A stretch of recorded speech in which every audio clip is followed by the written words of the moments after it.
still technically need to pay attention to the class system when it looks like everybody's just kind of morphing into the same thing these days? So that's a great question, and absolutely, right? So since the beginning of time, class existed, right? So when we were a hunter and gatherer society, we used class to decide if we went out to find dinner to make sure that we didn't become dinner. The brain used class and classified people, places, and things based on danger. So when you meet someone for the first time, your brain is trying to figure out two things, really, right? Is this person, what value does this person have? Well, I should reverse that. Is this person safe emotionally and physically? Is this person safe? That's the first thing. Then the second thing is, what value did this person have?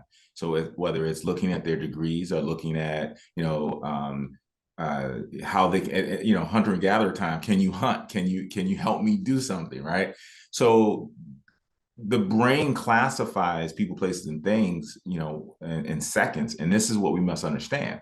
So I think you raise a valid point, right? Do we still need to? We're not a hunter and gatherer society for most of society.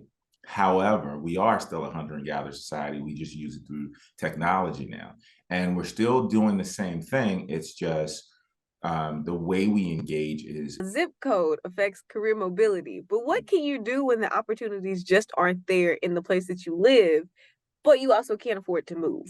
So that's a great question, Kayla. So there's a couple of things. So the book really focuses on, change, expanding your zip code story, right? So that's what it really is about. Just by understanding, number one, first understanding there is a zip code story, right?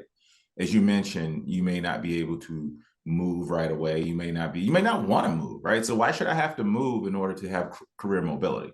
We'll get to that later. But initially, it's really about expanding your zip code, right? It really is about capitalizing on opportunities that are right where you live. And if you're not aware of the zip code story, that becomes the problem. Now, I've worked in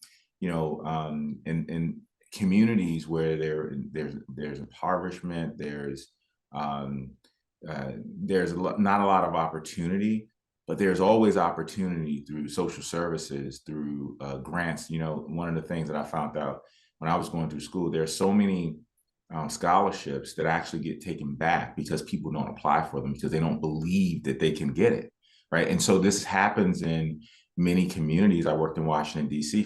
for quite a bit of time, and there's all types of opportunities. There's opportunities to travel.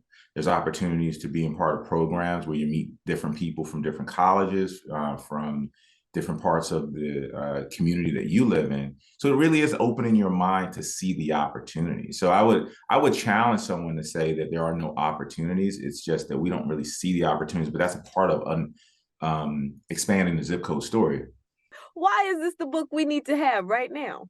I think it's the book that, so a couple of reasons. One, if you're in, the field of HR, human resources, or a business leader, it is critical to understand the zip code story of employees, because the only way you're going to tap into their talent, tap into their greatness, and allow that to flow into your company to develop and new products and services, take over new market shares, create new market share, is to understand the zip code story. So that's critical. So then if you're an individual, maybe you're coming out of college, maybe you are changing careers, maybe you're a single mom, or it doesn't matter what your situation is, but everybody wants something in life, right? So this is not just about career mobility. This is about developing yourself to get what you want out of life